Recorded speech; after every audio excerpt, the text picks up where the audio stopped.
Oui, bonjour. Mon nom est Laurent Saint-Pierre et puis voici ma présentation orale pour le cours d'enjeux éthiques de la coopération internationale.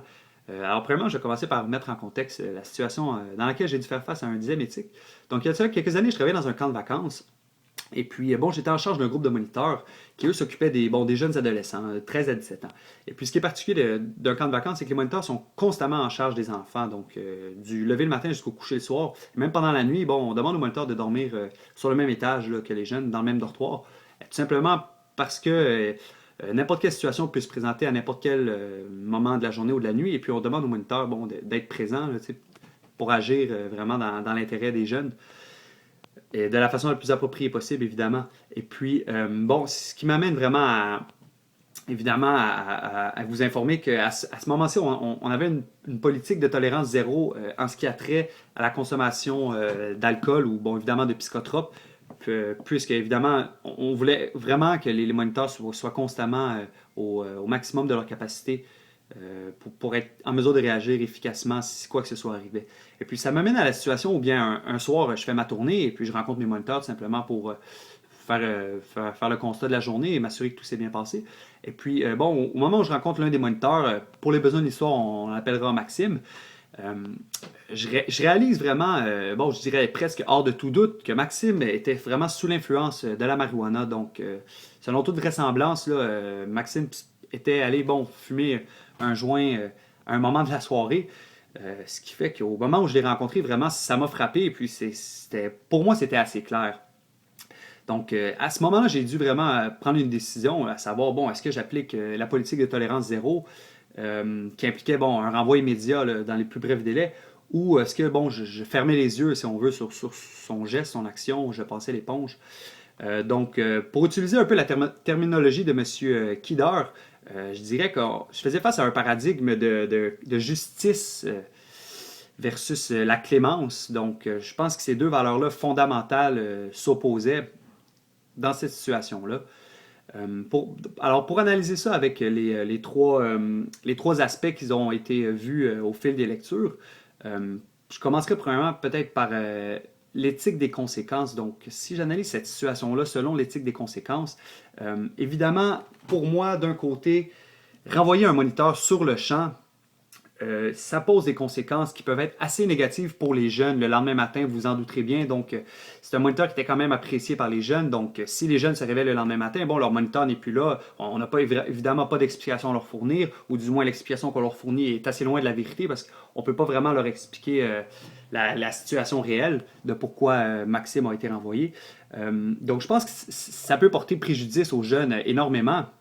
Et puis, aussi peut-être pour un peu l'image de l'organisation, du camp dans lequel je travaillais, je pense que c'est quelque chose qu'on ne veut pas nécessairement qui se sache.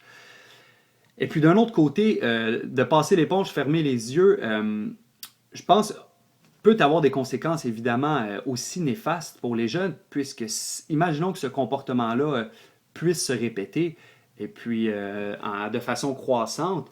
On ne sait jamais, comme j'ai dit tantôt, n'importe quelle situation peut arriver. Et puis si, il arrive un accident et puis Maxime n'est pas en état de réagir, on peut s'attendre là, forcément peut-être à une situation qui peut être problématique, dangereuse, voire pour un jeune. Alors, du niveau de l'éthique des conséquences, je pense définitivement que la décision de renvoyer Maxime sur le champ s'avérerait être la meilleure, évidemment, parce qu'on veut éviter là, qu'il arrive un accident. C'est la raison pour laquelle ce règlement-là existait. Par la suite, si j'analyse la situation du point de vue de l'éthique du devoir, donc de l'éthique de la morale, je pense que c'est sans équivoque, évidemment, que le règlement est là pour être appliqué, le règlement de la politique de tolérance zéro. Et puis, pour utiliser un peu les mises en contexte et puis les exemples que Kant utilisait, imaginons un peu qu'on universalise le comportement que j'aurais eu à ce moment-ci. Je pense qu'on ne peut pas s'attendre à ce que tous les gens qui sont pris en défaut dans une telle situation soient absous.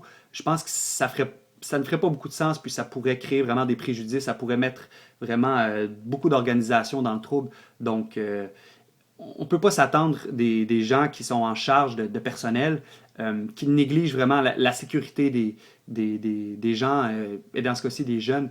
Alors, à mon avis, hors de tout doute, selon l'éthique de la morale, il faut vraiment respecter le code d'éthique, vraiment respecter les règlements, et puis pour le bien-être de l'organisation, il faut renvoyer Maxime sur le champ, évidemment.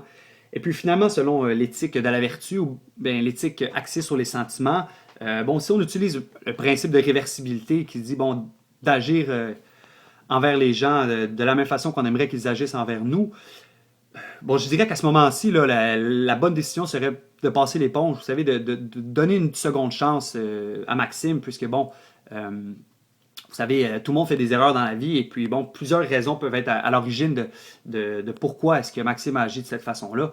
Alors, je pense que selon ce principe-là, on veut passer l'éponge, et puis on veut donner une deuxième chance à Maxime, puis prendre le temps vraiment de lui donner notre confiance, puis notre support, puis, bon, s'assurer que Maxime comprend un peu la gravité de la situation.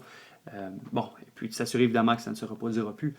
Donc, c'est sûr qu'au niveau de ces trois aspects-là, je pense qu'on arrive à une décision finale qui est vraiment, bon, malheureusement, de procéder au renvoi de la personne en question.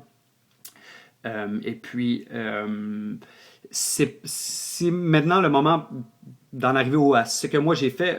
À ce moment-ci, moi, je n'ai pas agi selon ce raisonnement-là que je viens tout juste d'avoir.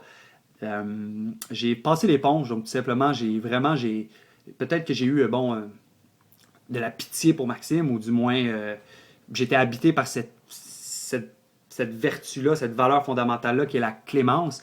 Mais bon, j'ai vraiment décidé de passer l'éponge. Puis je me suis assis avec Maxime, puis je lui ai fait comprendre que je comprenais, que je savais ce qu'il avait fait, et puis je lui ai vraiment fait comprendre la gravité de la situation et à quel point, bon, vraiment, c'était susceptible d'un renvoi, ce qu'il venait de faire. Et puis, je l'ai fait à ce moment-ci. Bon, j'étais un peu plus jeune, et puis je regrette pas l'avoir fait non plus. C'est un comportement que j'ai pas revu de Maxime, bon, durant l'été. Alors, finalement, bon, il n'y a pas eu de conséquences pour les jeunes ou pour l'organisation. Il n'y a pas eu de conséquences négatives de cette action-là. Donc, je pense que finalement, tout est rentré dans l'ordre. Donc, à ce moment-ci, je pense que la décision n'a pas eu d'effet négatif.